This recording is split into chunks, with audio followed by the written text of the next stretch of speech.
Master Jet, may kakilala po ako 15 years in service. Meron pa po ba or may makukuha ba sa GSIS maturity? Ang tinutukoy po dito yung policy sa GSIS. Kung kaka 15 years pa lamang, ibig sabihin ay na-hire ito noong 2009 plus 15 sa 2024.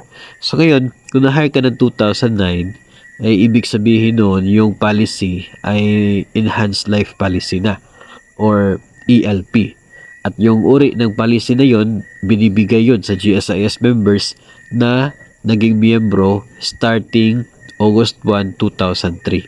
So dahil 2009 na na-hire, so yun ELP na po yung policy niya. At ang policy na yun ay wala pong maturity, no? Wala pong specific number of years bago mag-mature kasi yung maturity po niya ay doon sa separation po ninyo. Kapag ikaw ay mag-retire na, doon po mag-mature yung policy ninyo.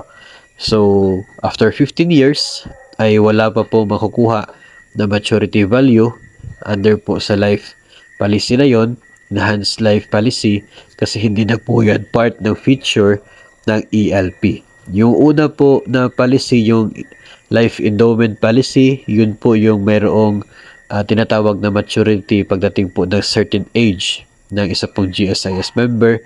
Pero kung na-hire ka starting August 1, 2003, ay wala na pong ganoon, wala na pong maturity na makukuha after ilang taon, kundi doon na po sa inyong separation from government service.